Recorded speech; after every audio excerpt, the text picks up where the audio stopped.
ito po ay family ni Brother Jonathan, wife ni Brother Jonathan. Okay, palakpakan po natin ang Lord. Kasama ang kanyang parents. Okay, kasama ang kanyang parents sa kanyang father. Praise the Lord. Welcome po kayong lahat. Nawa ay hindi po ito first time. Makita pa namin kayong muli. Okay. So, purihin ang Diyos dahil napakabuti po ng ating Diyos sa ating kalagitnaan. Now, tayo po ay medyo puno. Okay? So, kanina si sister ay naghahanap ng naghahanap po siya ng offering envelope. Eh, may mga pangalan daw, may mga nakalagay na pangalan. So, sa mga tayo, kulang na po tayo sa ating offering envelopes. Siguro padating na po yun dahil pinagagawa ni nagpapagawa po si Brother Ray, yung mag-asawa po ay nag-commit na magpagawa po siya ng ating envelope na ewan ko kung anong design nila doon sa envelope. Okay, nandyan daw po ang ating logo. Praise God! Palapakan natin ang Panginoon sa buhay. So, pasensya na po muna dahil talagang naubos ang ating envelope. Okay. Pwede nyo naman i-directa po kung cash po yan, i-directa nyo na lang po doon. For the meantime. So, ngayon po, sa araw na ito ay tinatawag po nating Youth Sunday. Sila po ang facilitator actually. So, ngayon po ay dahil Youth Sunday, hindi ko po alam kung ang ating pong message speaker ay ang inihanda niyang message ay pang-youth o pang-gayot din. Para di sa mga matatanda. Okay, praise God. So, hindi na po ako magpapahaba pa. Ang mensahera ng Panginoon na gagamitin niya ngayon ay walang iba kundi yung may bahay po siya nung yumao nating nagpasimula ng gawain ng BICCM. Walang iba kundi si Pastor Doming Cano. Okay, siya po ay matagal na. Magkasama po kami nito. Wala pang BICCM. Magkakasama na po kami sa church nung nandun po kami sa Saudi Arabia. Sa GILGM. Nung araw po, GILCM pa po yan. Okay, praise God. At si Pastor Doming ay ninong ko po yun sa kasal namin ng aking asawa at si yung ating message speaker. At tatawagin ko na po, siya po si Madam. Madam Ninang Sister Feli Cano. Praise God. Palapakan po natin ang Panginoon. Siya po yung nanay ng BICCM. Dalawa po sila at saka si Nanay Naida. Sige po. Praise God. Parang lalo akong kinabahan sa introduce ng aking inaanak. Grabe. Sa tagal po ng panahon, ang hirap pong parang maghahagilap, nangangapa uli ako kasi ang tagal-tagal na pong hindi ako tumayo sa pagmimensahe po ng Panginoon. For how many years po na nung nasa Jeddah po kami, siguro since nung nag-resign na po ako sa aking trabaho at nag-umpisa po akong nagkaroon ng business, hindi ko na po nagawa ang tumayo sa pulpito kasi every time na ina-assign po ako, lagi po ako nagre-refuse kasi wala po akong time na mag-aral. So this time, binigyan ako ni Lord ng pagkakataon na mag-aral kasi ang tagal po namin ang tagal ng bakasyon po namin. This time, meron uli akong business pero hindi po ganun kalago. Pero dahil bakasyon nga po, so tinanggap ko po yung alok po ng aking inaanak. Amen? So, humanda kayo. Dahil ang inyong mensahero ay talagang tagang-taga. Huwag po kayong mag-alala, hindi po ako mananakit. Hindi po ako mananakit. Amen? Alam nyo, ang inyong lingkod, nagkaroon po ng pagsubok ng mga nakaraang araw. Financially, itong si Denise, siya yung tumanggap ng pera, di ba? Sabi ko, ang tagal naman yung aking pera, Denise. Sabi ko, parang kawawa naman ako. Kasi mag-New Year, wala akong pera. Sabi niya, gusto mo ng pera? Sabi niya, oo, sige, bigyan kita. Sabi niya, magkaano? Sabi ko, 2,000. Tapos sabi niya, oh, bigay ko sa'yo. Bigay mo, ibang hiram, ibang bigay. Hindi, hiram na yan. Nung nalaman niyang bigay, sige, ipahiramin kita. Tapos nung siguro after 1 day lang, sabi ko, Binis, sabi ko, dumating na yung pera ko. Ay, sabi niya, dumating na, thank you Lord. Siguro isip niya, babayaran ko na siya. Kaya sabi ko talaga yung bata. Natuwa naman ako sa kanya kasi yung nandoon yung concern niya, sabi niya, wala kang pera mama, sabi niya sa akin. Kaya sabi ko, ang tagal, parang sinusubok po ako ng tadhana na kailangan mong lumapit sa Diyos. Amen. So, ang ating text for today is 1 Thessalonians 5:18. Dahil katapusan na po ang taon, ito po yung mensahe ng Panginoon. Ilang beses ko pong pinag-pray ko ano ba talaga ang ibibigay niya. Pero ito po talaga yung kanyang ibinigay para po sa atin. Para po sa atin. Amen. In everything, give thanks to the Lord. For this is, in everything, give thanks to for this is the will of God in Christ Jesus concerning you. Tayo po ay manalangin. Oh, hallelujah, oh God, we praise you, we magnify your holy name, oh God, you are worthy to be praised, Panginoon. Lord, we thank you for this day, oh God, na binigyan niyo po ako, Ama, ng opportunity, privilege, Panginoon, upang ihayag ang iyong mga salita, Panginoon, na kailangan po namin, O Diyos. Let your Holy Spirit be upon me, Panginoon, sapagkat wala po akong kakayahan, O God. Wala po akong kataninuhan kung wala po kayo sa aking buhay, O Diyos. Kaya, Ama, may your words be upon in my mouth, O God, to share your word na kung saan, Lord, maging blessings po sa bawat isa at maging encourage mo sa bawat isa, Panginoon. Na hindi po ito magiging stumble, but to encourage them, Panginoon, O Diyos. Lord, kayo lamang po ang siyang manguna po sa akin. Open the hearts of my brethren, Panginoon, na kaya po nilang tanggapin anuman po ang mga salita na kanila po mapakinggan, O Diyos. At patuloy po namin itong may pamuhay, Panginoon, O Diyos. Lord, maraming salamat po, Ama. Ito pong aming dalangin sa pangalan ni Jesus. Amen. So, kailangan himay-himayin po natin ito. Pinaghati-hati ko po sa 3 yung isang verse. In everything, give thanks. So, unahin muna natin yung in everything, give thanks. Ihimayin lang natin po. Pero hindi na po ako kumuha pa ng ibang mga topic, kundi dito na lamang po tayo kumuha. I-expand po natin ito. Pag-aaralan po natin ito ng in everything, give thanks. Give thanks. Okay? So, sa year na ito, marami po tayong dapat ipagpasalamat sa Diyos. Tama po ba?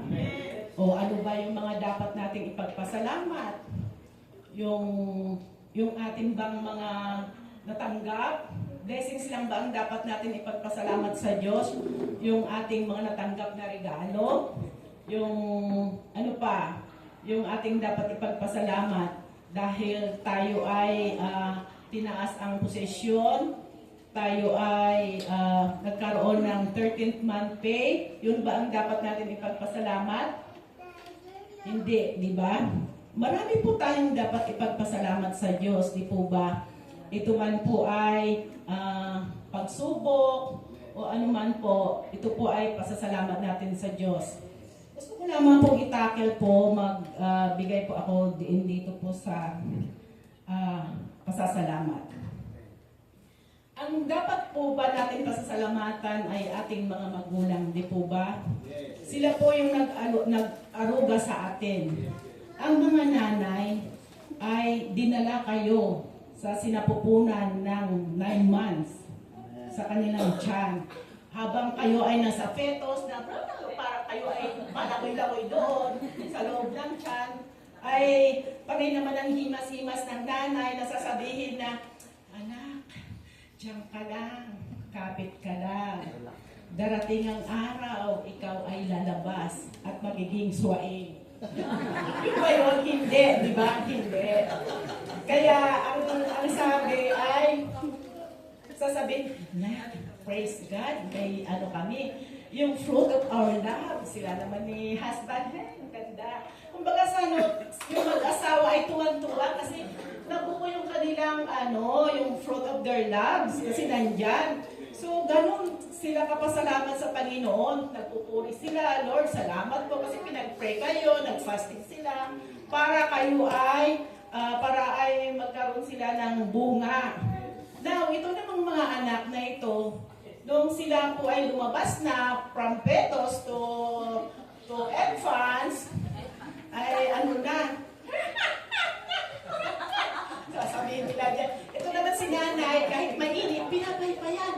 Baka lamawin ng anak ko, baka lamukin. O diba, kumuha ng paypay, ganyan. Diba ninang pawisan ng nanay, basta papaypayan kayo. Ang nanay, kahit hindi na naligo, basta maasikaso ang anak. Tama po ba? Tama po ba? Ito lang, sinasabi ko lang sa inyo mga yun. Kasi ito talaga ang katotohanan. Ayan. Pagkatapos nun, lumaki-laki na sila. Umpisa na ang feeding. Paghain, lalaga ng kalabasa, imamas, at i-feed na kayo. Kasi gusto nila ay healthy yung pagkain nyo, hindi Cerelac. Kasi yung Cerelac processed food, di ba?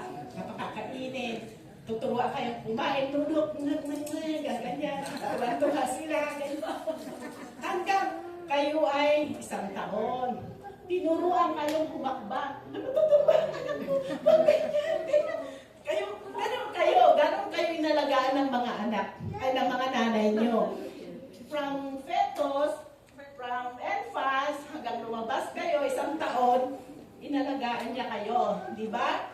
Pero, nung lumaki na kayo, 1 taon na, medyo nakakapagsalita na kayo, sasabihin nila, unang tinuturo ng nanay, Mama, Mami, hindi Daddy, di ba?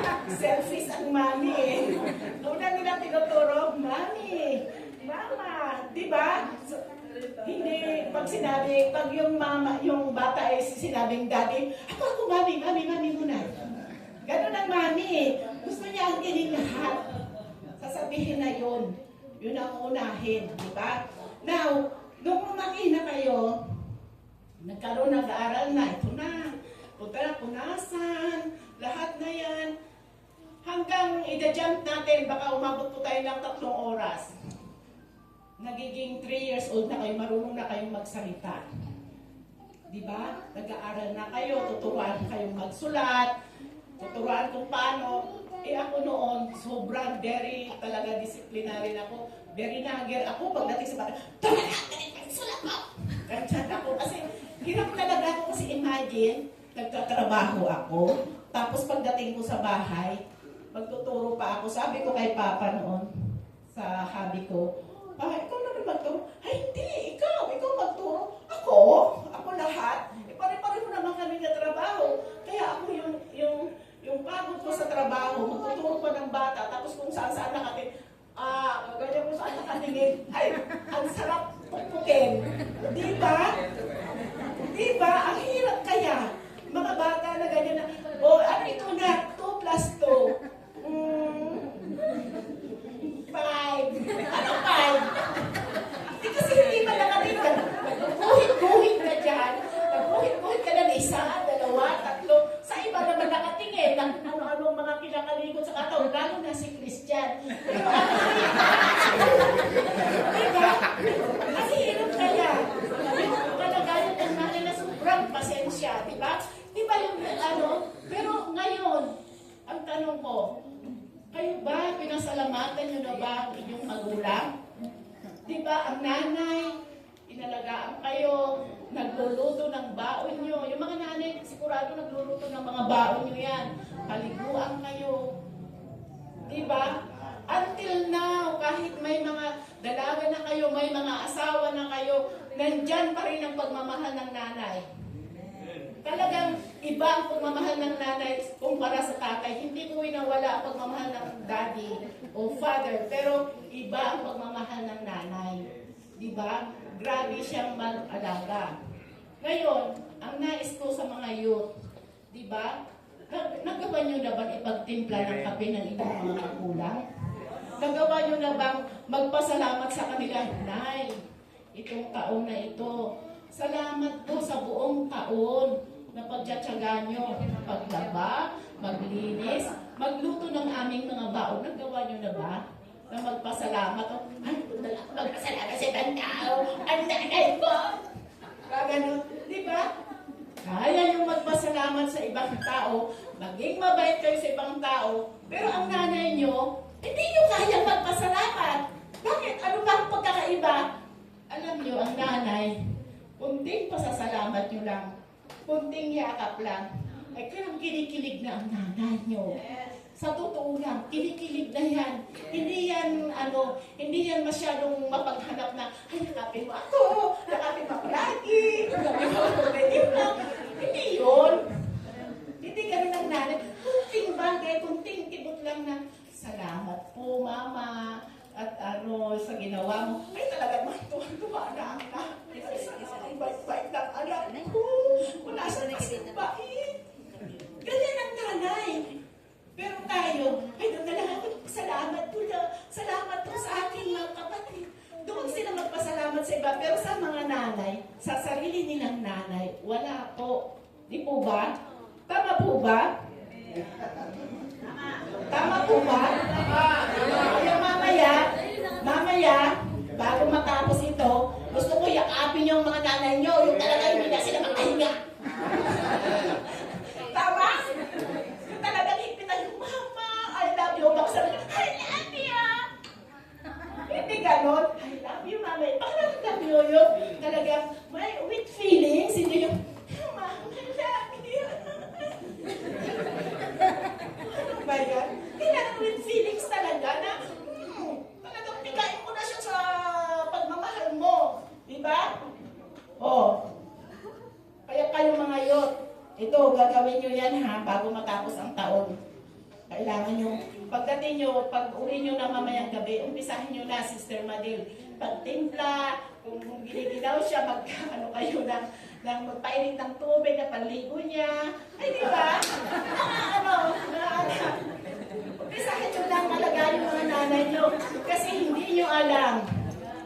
Darating at darating ang araw, hindi nyo alam, mawawala na yung nanay nyo. Nag-iisa lang ang nanay sa mundo.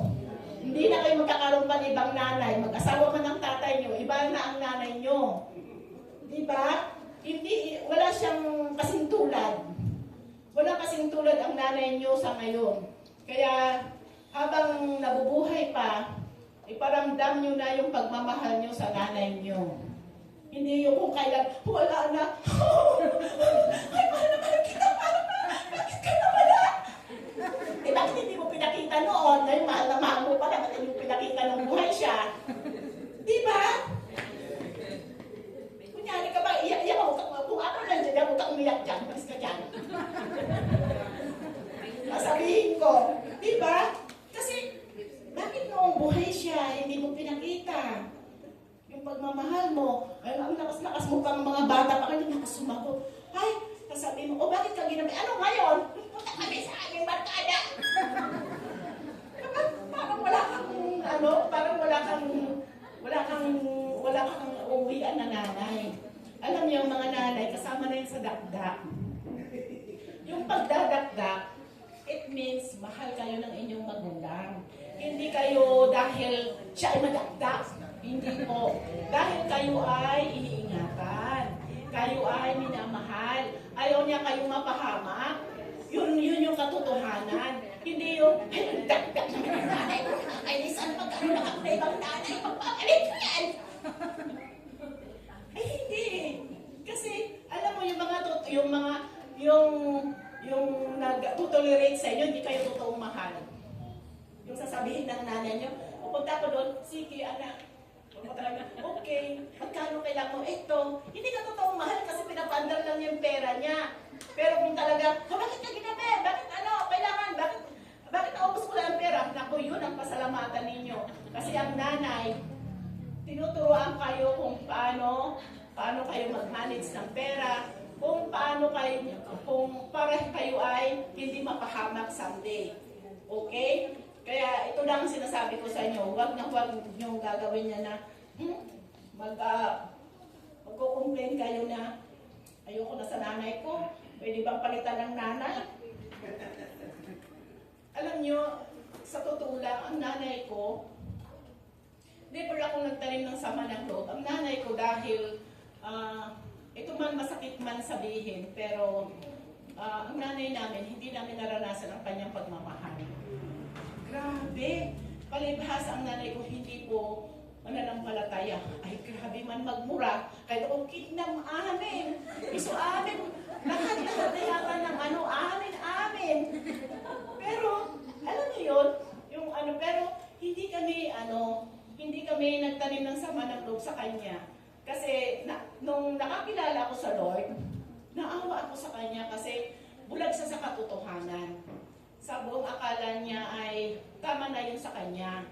Kaya, nung ako ay meron ng buhay na walang hanggan, siya yung una kong binahaginan ng nanay ko para sa ganoon ay makakilala siya. Kasi naawa ako sa kanya na talagang hindi niya alam kung paano niya i-manage ang kanyang mga anak. Imagine yun. Pero tayo ngayon, dahil mga educated na kayo, edukado na kayo, alam niyo na kung paano i-manage ang inyong mga anak. Kasi ang nanay ko, hindi po nakatapos. Kaya kung paano lang sa baryo, yun lang yung kanilang, lalo na yung mga kanilang pamahiin, yun yung kanilang mga sinusunod. Kaya mahirap pero hindi po ako nagtayo ng sama ng loob sa nanay ko.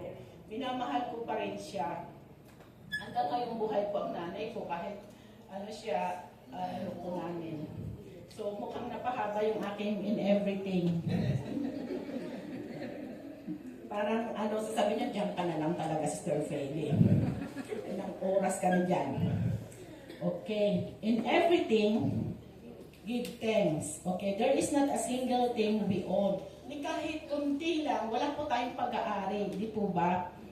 Kahit napakaliit na, yun lang mga katiting, wala po talaga. Lahat ito ay galing sa ating Diyos. Nagmula ito sa ating Diyos. Lahat-lahat yan, wala kang pag-aari, pati itong mga damit natin, lahat ng loob nyo, lahat yan, pati hininga nyo, mga hiningang mababaho. Pagka-aari yan ng Diyos. Payag ba kayo? Payag ba kayo? Na lahat ng hininga natin galing sa Diyos, na mag-aari ng Diyos yan. Amen. Ay, galing na ito sa Diyos. Bakit? Diba? Amoy. Diba? Lahat yan galing sa Diyos. Amen. Pasalamatan natin. Pagpasalamat po natin lahat-lahat ng mga nangyayari, lahat ng mga bagay na meron tayo, ay ito ay galing sa Diyos. Amen? So, number 2 na tayo. Ang haba pala yung aking sinabi. Ito pa. Kailangan wag din natin kalimutan bago magtapos ang taon. Pasalamatan natin si Pastor. Diba? Siya yung nagtsatsaga na magturo sa atin. Na kahit late tayo, sige lang, nandiyan siya nag-aantay. Na kahit yung nung magtuturo siya ng discipleship, kahit tatlo lang, nagtsatsaga siyang magturo. So pasalamatan po natin. Anyway, ano ba yung mga dapat po nating pasalamat sa kanya? Pwede naman nating yakapin. Gusto nyo halikan nyo. Pero kung gusto nyo magbigay, mas maganda. Diba? One way of Thanksgiving, yung pagbibigay, diba? Kasi ito ang aking natutunan na pagka galit ka sa isang tao, magbigay ka. Kasi nawawala talaga yung mo, kasi tuturuan ka ng Diyos, paano ka magbigay. Kasi manggagaling yan sa puso yun eh. Kasi hindi ka magbigay, ito na sa'yo na yan. Hindi. Pero kung magbigay ka, dala yung puso eh. Kasi hindi pwedeng palabas lang. Talagang manggagaling sa puso mo yan. Kaya mas maganda kung meron kayong ibigay kay Pastor, ibigay nyo na bago bagong taon. Yun lang. Okay. So, sabi nga, di ba, for this is the will of God. Ay, plinas na kagad ng anak ko. Buti na lang. Na ilagay din niya. 1 Peter 2:15. For so, the will of God that will doing yemi po, hirap kong basahin yan. Ito na lang basahin ko. As children of God, we are able to recognize the difference between good and evil. Diba? Kayo na pong magbasa dyan, nahihirapan ako kahit may salamin ako. Kailangan ko nang palitan talaga yung salamin ko.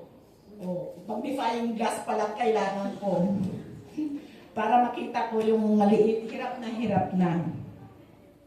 So, tayo, malaman po natin kasi diba sabi niya, in everything give thanks for this is the will of God. So, pangalawa na yun, hinimay-himay po natin for this is the will of God. Ano ba yung will ng Lord para sa atin? O will ni Lord ay magiging modelo ako. Sasabihin nyo, diba? Ang mga will ni Lord, ano ba yung mga will niya para sa atin? Diba?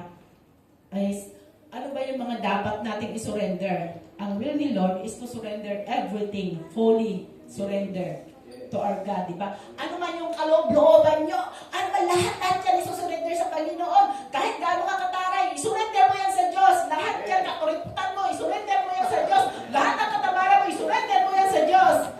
Di ba? Amen. Hindi pwede yung, ay, kunti-kunti lang yung surrender ko. Kasi mahirap eh. Pag nag-surrender ako, baka, anong sabi ng Diyos sa akin? Gagawin ko, ito. Kasi pag totally surrender ka sa Panginoon, then you have to ready na kung ano po ang nais ipahayag sa iyo ng Diyos. Isasabihin, surrender pala, sabi ni Sister Fraley, wag na, kalahati lang. Baka kung anong sabihin niya na, ikaw, ay maglinis ka sa church. Ayok mo na, napapagod ako. Sabihin nun. Kaya kalahati lang. So, ang nice ng Lord is to, kailangan fully surrender po tayo sa Lord. Ano man yung mga bagay na meron tayo, lahat, everything talaga. Kaya kasama na ako dyan. Diba, hindi tayo, kaya ngayon, i-schedule ko na yung prayer meeting, sasabihin ko sa mga bata, hintayin nyo ako, magsasara ako. Kahit na anong oras, basta makasama ako sa prayer meeting. Kasi kailangan na, ito 2025, mag-move forward tayo, hindi lang tayo move backward. Ano nangyayari sa atin move backward? Hindi ba ganun lang sa... Di ba pag naglakad ka ng move backward, di ba? Nauna yung chan. Ay, nauna pala ang pet. Malaki kasi. Pero move forward ka, di ba? Ang ganda tingnan. Di ba? Pag move forward. Pero kung move backward ka, pangit tignan kasi nauna ang pet. Diba? Kaya yung mga malalaki ang pet dyan, mahirap mag-move backward. Kasi nauuna talaga ang laki-laki. Kaya tayo, hindi tayo pwedeng mag-move backward, ha? Kailangan tayo forward tayo. Lahat tayo mag-forward. Kasi yun ang nais ng Lord. Diba? Amen po ba? Amen. Amen. As you seek God's will, it is important to be sure you are fully open to whatever God wants.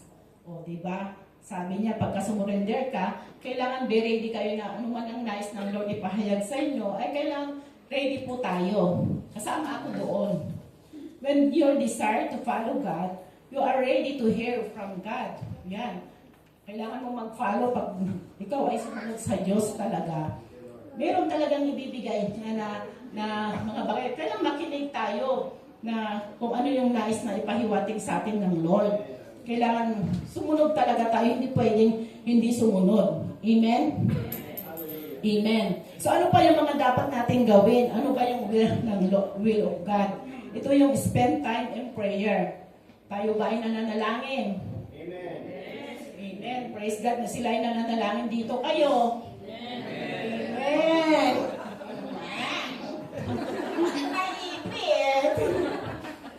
Alam nyo, minsan nasa nakikita ko, minsan kahit yata pagkain, minsan hindi nyo na nagagawang magpasalamat, di ba? Sa panalangin, tama ba?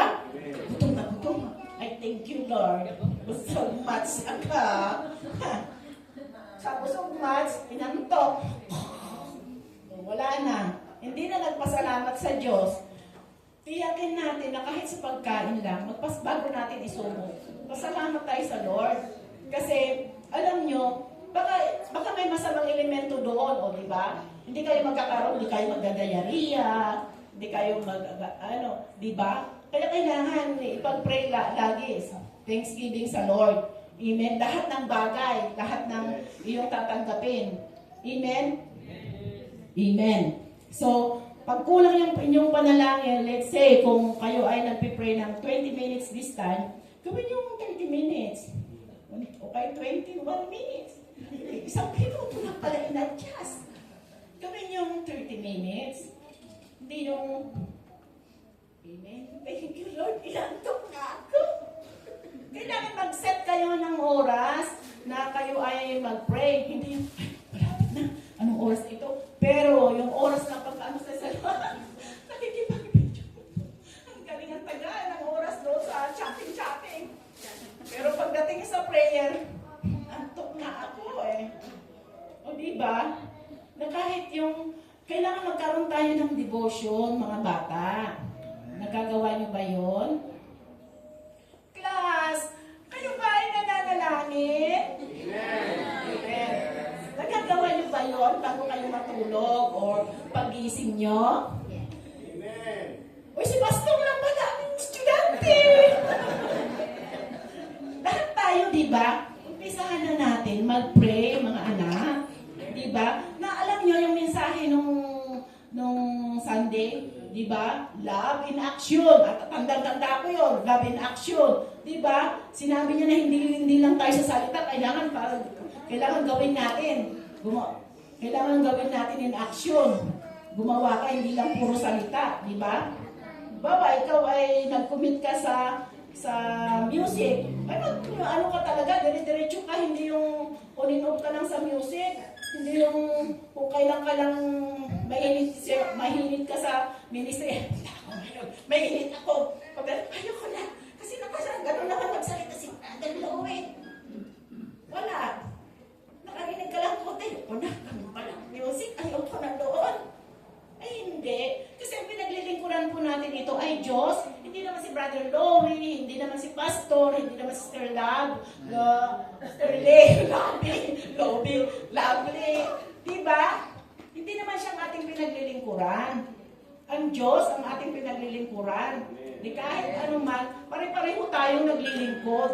Sila lang yung ginagamit na para mangalaga sa atin. Amen po ba? Kaya, bigyan na natin yung ating heart sa Panginoon. Tayo ay maglingkod. Lahat kayo magagandang boses, magpasalamat kayo at binibiyayaan kayo ng magandang boses. O diba? Kung kami nga, gusto namin kumanta ng kumanta. Ayaw ang kanta sa amin. Kasi hindi naman magandang aming boses. Diba? Kaya kayo, bigyan nyo the best sa Panginoon. Amen? O ano pa? Sabi nga sa prayer, don't worry about anything. Instead, pray about everything. Diba? Don't worry about anything daw, sabi ng Lord. But pray in everything. O lahat, hingin nyo. Hingin nyo lahat sa Panginoon. Basta mag-pray lang kayo, pero hindi naman pwede manghingi kayo ng manghingi.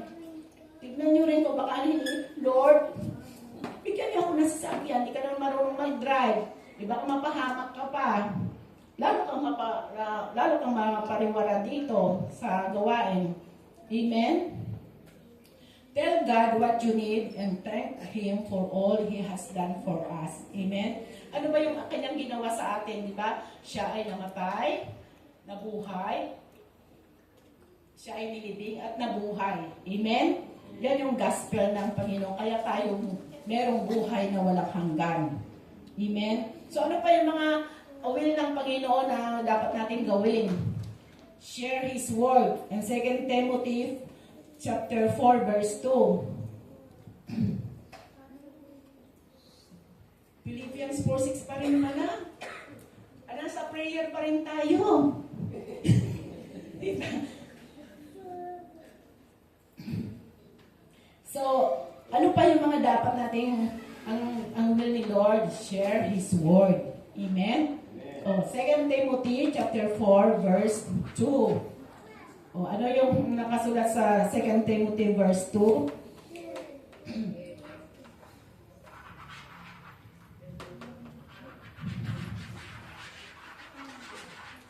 O, anayin ko na lang. God wanted us to share His Word, di ba? Kailangan i-share natin yung salita ng Diyos. Kanino natin i-share? Doon po sa mga hindi nakakilala sa Panginoon. Huwag tayong magsawa na ibahagi ang salita ng Diyos, mga kapatid, mga anak. Huwag natin tayong magsawa. Huwag natin piliin kung sino yung ating mamahaginan. Di ba? Halimbawa, kayo ay nagbabiyahe papuntang Pangasinan at meron kayong nakatabi doon na naghihilig. Isipin nyo lang, hoy, baka mamaya atakihin ka, gumising ka. Bahaginan muna kita ng salita ng Diyos. Di ba? Sabihin mo lang, di ba, ganito, gano'n. Alam nyo, si Papa noon, may hobby. Every time na, kasi kami ay, ang tinutuluyan namin noon ay sa aking magulang. Every time na nagbabakasyon kami, umuwi kami ng Ilocos. So, habang nagbabiyahe kami, dalawa, pag meron siyang katabi, hindi pwedeng hindi niya ibahagi ang salita ng Diyos sa loob ng sasakyan. Tapos ako naman, pag nagbabahagi na siya, pray naman ako, ni-intercede ko siya, pinagpipray ko na, Lord, po yung mga puso ng tao na yun na binabahagi na natanggapin ka bilang Panginoon sa sariling tagapagligtas. Yun yung gagawin ng mag-asawa habang nagbabahagi yung husband mo or your wife, yung isa naman, nagpipray ni-intercede mo yung tao nagbabahagi. Yun yung gagawin po natin, tungkulin po natin para ma-share natin yung gospel.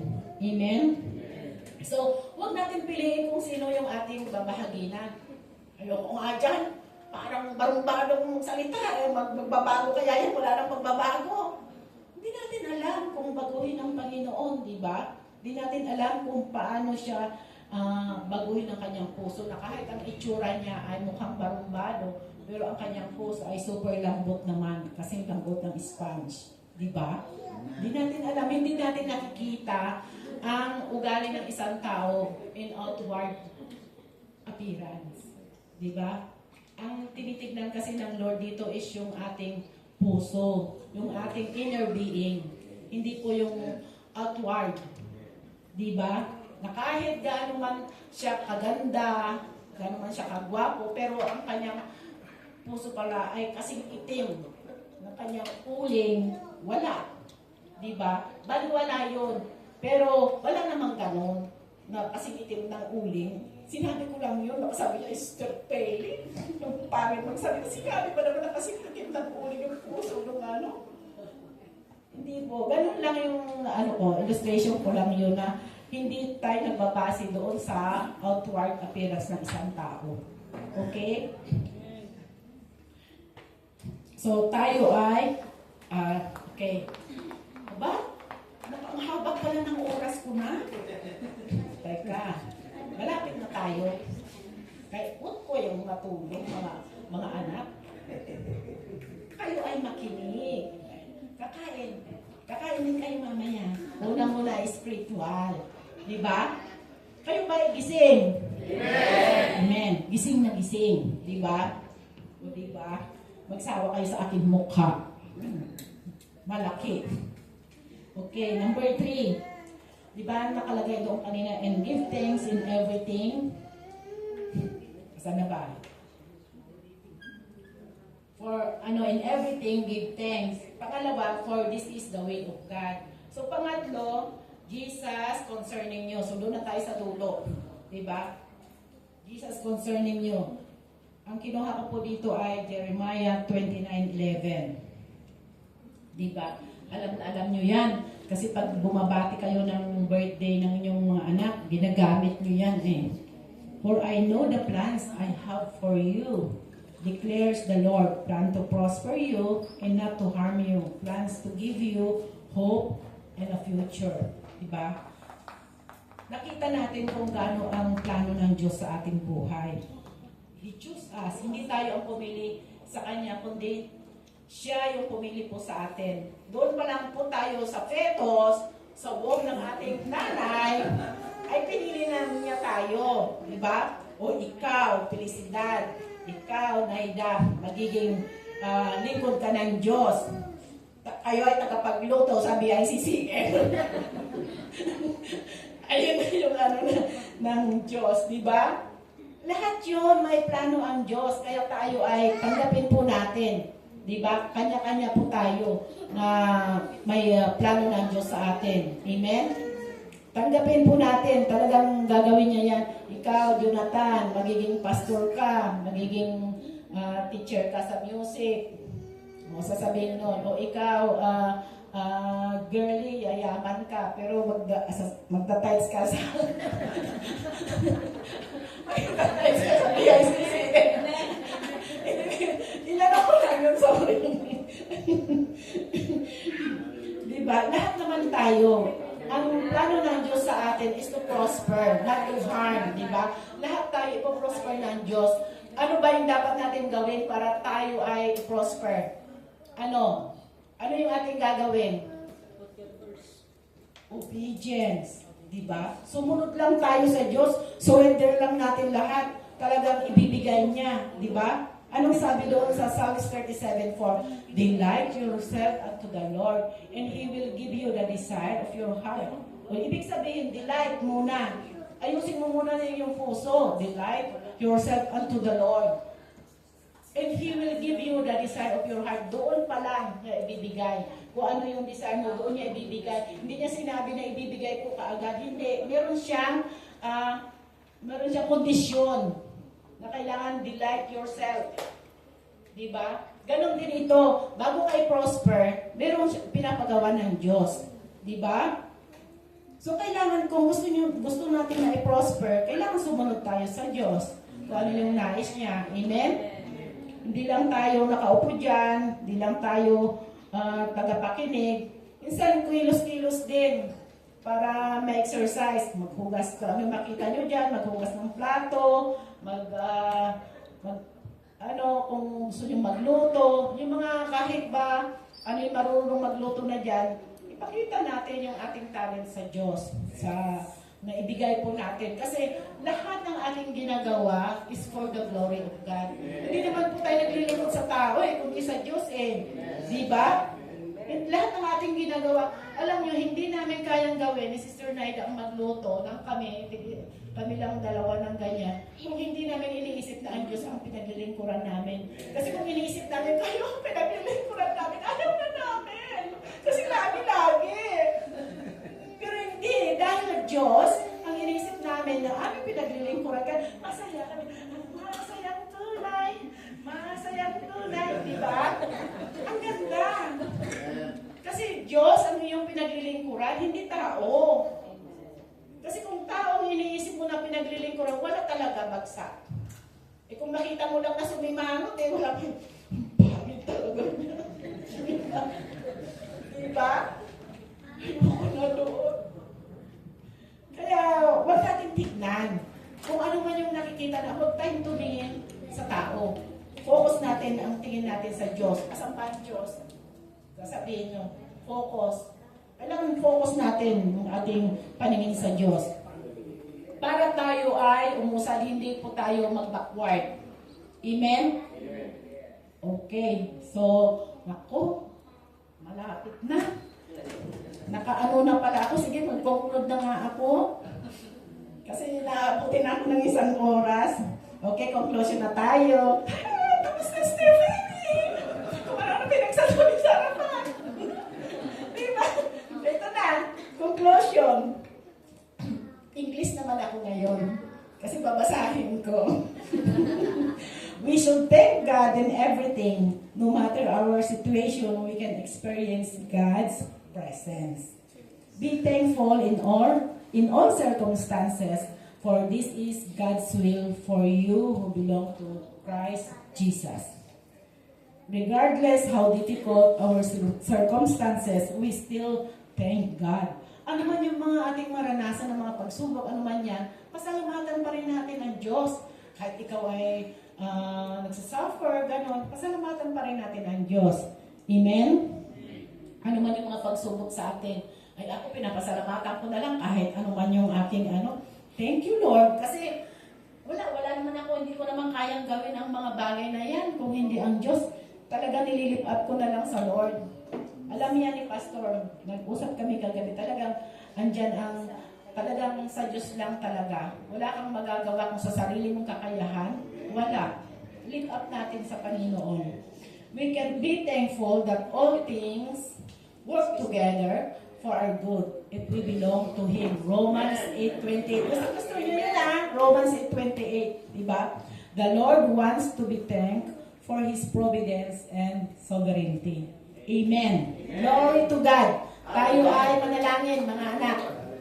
Hallelujah, O God. We praise you, Lord. We thank you for this day, O God. Maraming salamat po, Ama, na patuloy, Lord, na dapat ka namin pasalamatan sa lahat ng bagay. Ano man po ang mga pagsubok na aming naranasan, O Diyos. Ano man po ang mga bagay na amin pong nararanasan, patuloy ka namin pinapasalamatan sa lahat-lahat, lalo na po, Ama, ang buhay na walang hanggan na ipinagkaloob mo po sa amin, O Diyos. Maraming salamat po, Panginoon, maging sa aking mga kapatid na ririto. Patuloy lamang po, O Diyos, na open their hearts, O God, na makita po nila, Ama, kung ano po ang iyong kalooban sa amin, O Diyos. Ano po ang nais niyo pong ipahiwatig sa kanila, at ano po ang nais niyo na gawin po nila upang sila po ay umusad, Panginoon, upang kami po ay mag-grow spiritually, Panginoon. Mangusap ka po sa amin, O Diyos. Lord, maraming salamat po, Ama. Huwag niyo pong hayaan na lalabas kami sa kwarto na ito na hindi po namin dala-dala ang iyong pagpapala, lalong-lalo na po, Ama, ang iyong mga salita, Panginoon. Patuloy lamang po na tumimo sa aming puso't isipan at patuloy po namin itong maipamuhay, O Diyos. Lord, maraming salamat po. Sa iyo lamang pong papurit, pasasalamat, pagdakila. In Jesus' name we pray. Amen.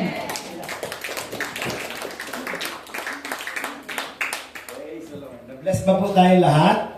Lalo na sa mga kabataan natin. Amen? So ako po ay na-remind ako doon sa mensahe. Dahil nung kabataan ko, pag ako po ay may gustong hingin sa aking nanay, lagi kong niyayakap ang aking nanay. Ay pinapakita ko, pero hindi niya alam. May hingin po ako sa kanya. So ganun pa man, kahit ganun po yon ay tuwa talaga ang nanay ko kapag niyayakap ko po siya. Kasi sa panahon ngayon, parang bihira nang yumayakap sa mga magulang, ano? Okay. Kasi sabi ng mga, iba daw kasi ang generation nila ngayon, ang tawag sa generation ng mga kabataan ngayon, generation, ano? Gen Z, ano? Gen Z? Gen Z sila daw ngayon. Pero ba ang salita ba ng Diyos ay meron bang generation na pinalalampas? Sabi ng I am the Lord, I change not. Sabi ng Biblia. So, lagi niya pong, ang salita po ng Panginoon ay para sa lahat ng generation. Okay, so tandaan po natin mga young people, ang mga magulang ay ibinigay ho ng Diyos sa atin para gabayan ho tayo.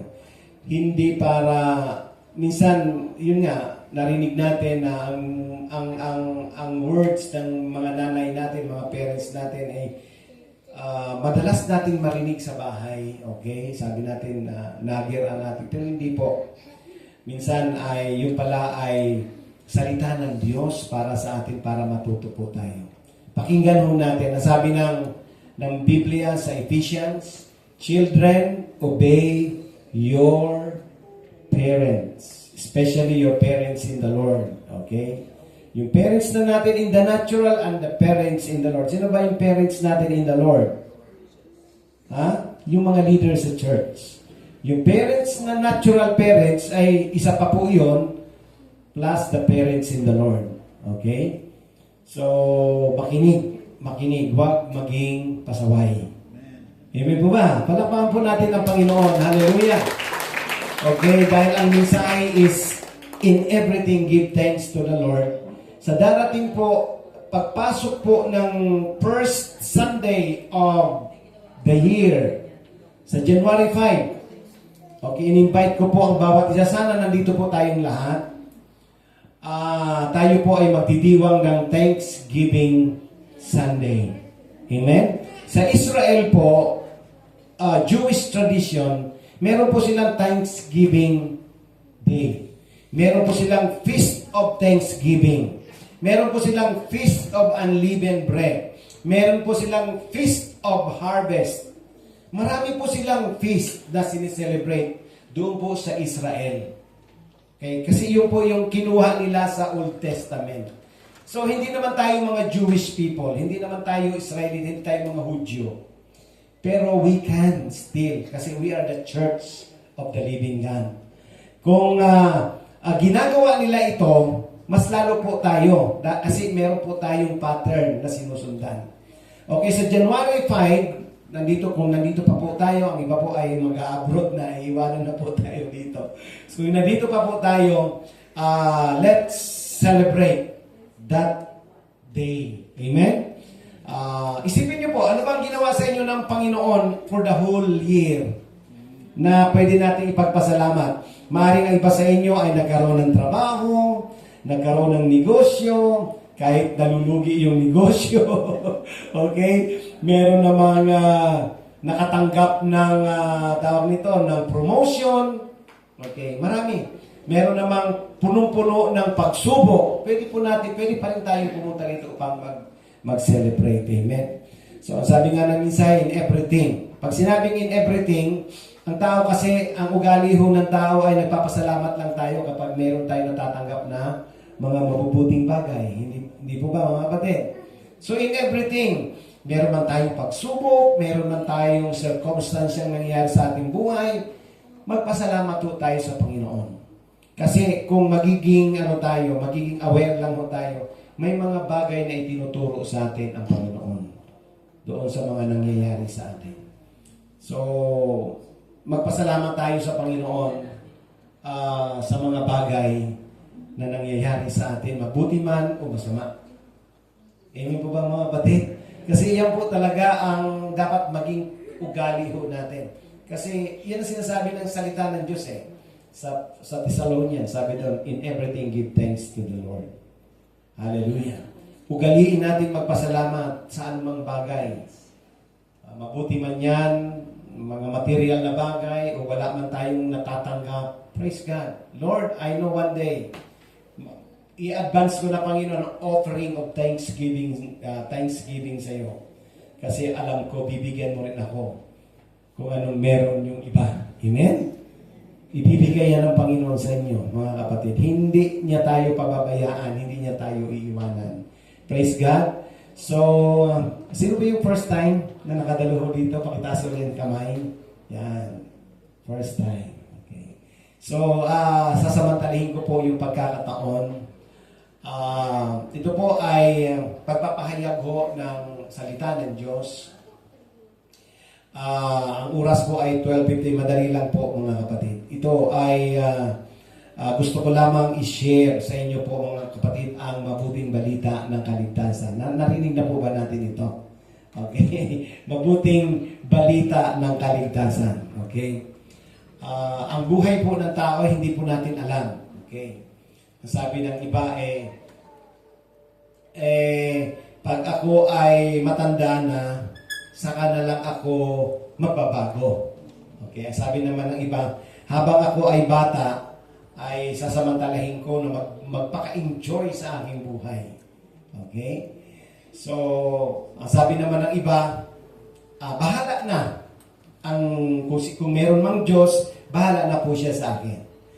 Mga kapatid, alam niyo po ba na ang Diyos ay nagbigay ng provision ho sa tao. At ang provision na yan ay walang iba kundi ang ating Panginoong Jesucristo. Alam natin ang kasaysayan, okay, maaring sa iba't ibang paraan. Pero ang katotohanan, ang Biblia po ang nagpapatotoo.